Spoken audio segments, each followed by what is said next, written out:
નમસ્તે દર્શક મિત્રો, શિવ એન્ટરપ્રાઇઝ યુટ્યુબ ચેનલમાં આપનું હાર્દિક સ્વાગત છે। આજે આપણે જોશું વાલિદ દીકરી યોજનામાં ફોર્મ કઈ રીતે ભરી શકીએ, શું શું ડોક્યુમેન્ટ જોશે અને કેટલી સહાય મળવાપાત્ર થશે। સૌપ્રથમ આપણે કોઈ પણ એક બ્રાઉઝર ઓપન કરી લઈશું અને તેમાં ટાઈપ કરીશું e-mahila-kalyan.government.in અને તેમની વેબસાઇટને આપણે ઓપન કરી લેશું।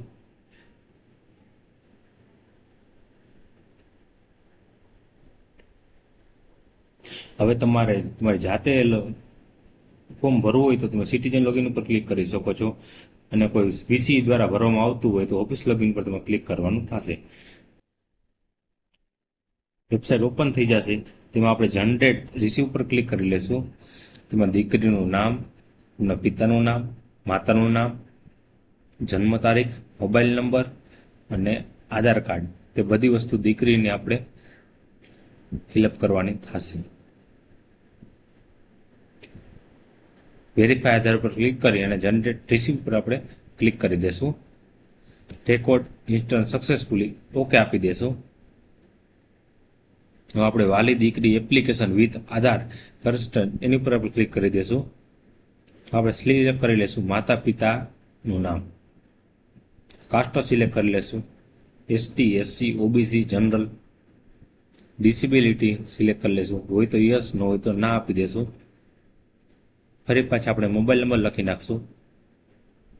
આ મોબાઈલ નંબર કસ્ટમરના છે, એટલે આમાં કોઈ કોલ ના કરતા તમને કોઈ પ્રોબ્લેમ જણાય તો મને કોમેન્ટ કરી શકો છો। આપણે ઇન્કમ લખી નાખશું।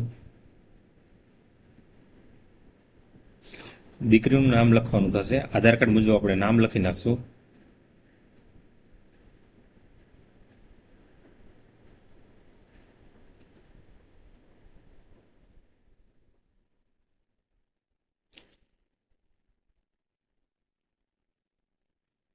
દીકરીની જન્મ તારીખ આપણે કેલેન્ડરમાંથી સિલેક્ટ કરી લેશું।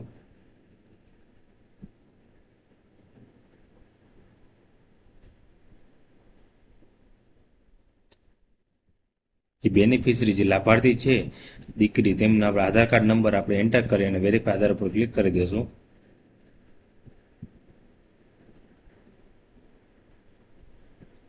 આધાર of applicant is verified successfully આ મેસેજ આવી ગયો છે, આપણે ઓકે ઉપર ક્લિક કરી દેશું। તે જ મુજબ આપણે દીકરીના પિતા અને માતાની બધી ડિટેલ આપણે ફિલઅપ કરીશું અને વેરીફાઈ આધાર પર ક્લિક કરી દેશું।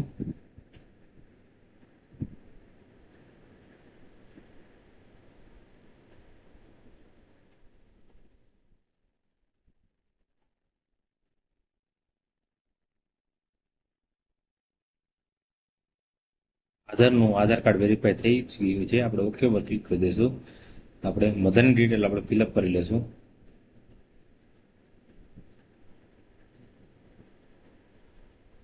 વેરીફાઈ આધાર ઉપર આપણે ક્લિક કરી દેશું। મધરનું આધાર કાર્ડ વેરીફાઈ થઈ ગયું છે, આપણે ઓકે આપી દઈશું। હવે મેરેજ ડેટ આપણે સિલેક્ટ કરી લેશું કેલેન્ડરમાંથી।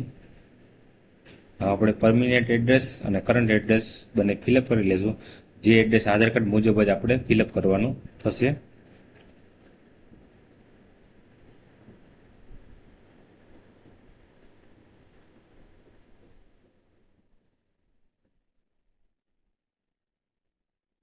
ગ્રામ્ય વિસ્તાર છે કે શહેર છે તે આપણે સિલેક્ટ કરી લેશું। જિલ્લો સિલેક્ટ કરી લેશું, તાલુકો સિલેક્ટ કરી લેશું।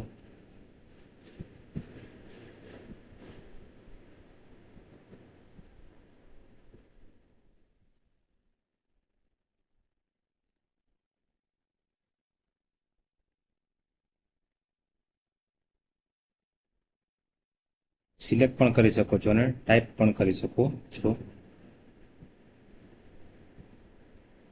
પિનકોડ નંબર આપણે ટાઈપ કરી દઈશું।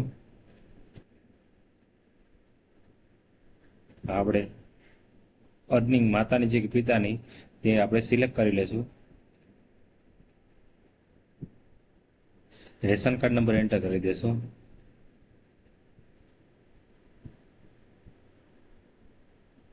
મેમ્બર આઈડી એન્ટર કરી દેશું।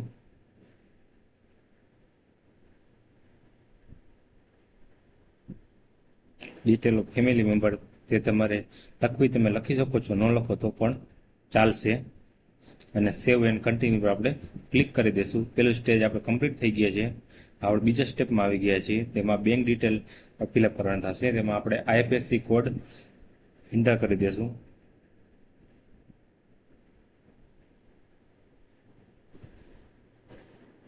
તમે આઈએફએસસી કોડ એન્ટર કરશો એટલે બેંક નેમ અને બેંક બ્રાન્ચ ઓટોમેટિક આવી જશે. હવે આપણે અકાઉન્ટ નંબર એન્ટર કરી દઈશું. બધી ડિટેલ વ્યવસ્થિત રીતે લખવાની રહેશે અને એકવાર ચેક કરી લેવું કોઈ પણ પ્રોબ્લેમ છે નહીં ને તે. હોલ્ડરનું નેમ હવે આપણે આ બેંક મુજબ લખી નાખશું.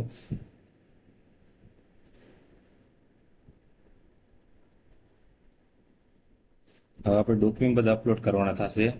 ફોટો છે, જન્મ તારીખનો દાખલો છે, બેંક પાસબુક છે, જન્મ તારીખનો દાખલો માતાનો, પિતાનો અને દીકરીનો ત્રણેયનો જોશે. Marriage certificate, ration card, self declaration form તે આ એપ્લિકેશનમાં તમને જોવા મળી જશે. બેંક પાસબુક, આવકનો દાખલો તે બધી વસ્તુ આપણે અપલોડ કરવાની થશે. બધા ડોક્યુમેન્ટ તમારે પીડીએફ ફોર્મેટમાં અપલોડ કરવાના થશે. ફક્ત ફોટો છે તે જેપીઈજી ફોર્મેટમાં અપલોડ કરવાનો થશે.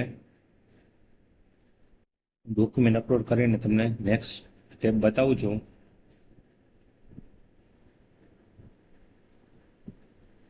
નેક્સ્ટ ઉપર આપણે ક્લિક કરી દઈશું. મેં ડોક્યુમેન્ટ અપલોડ કરી દીધા છે. ત્રીજા સ્ટેપમાં આપણે આવી ગયા છીએ. બધી ડિટેલ તમે એકવાર ચેક કરી લેજો.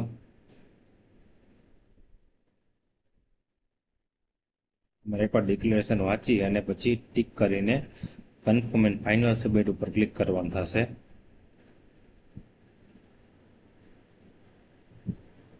એપ્લિકેશન નંબર તમે નોટ કરી લેશો અને ઓકે ઉપર ક્લિક કરી દેશું. હવે પ્રિન્ટ ઉપર આપણે ક્લિક કરી લેશું. તમે જોઈ શકો છો પ્રિન્ટ આવી ગયેલ છે. આ પ્રિન્ટ આપણે કસ્ટમરને આપવાની થશે. લાભાર્થી પોતે ફોર્મ ભરેલું તો તેમની પાસે સેવ કરીને રાખી લેવી. હવે કયા ડિપાર્ટમેન્ટમાં અરજી તમારી પેન્ડિંગ છે તે તમને દેખાડશે.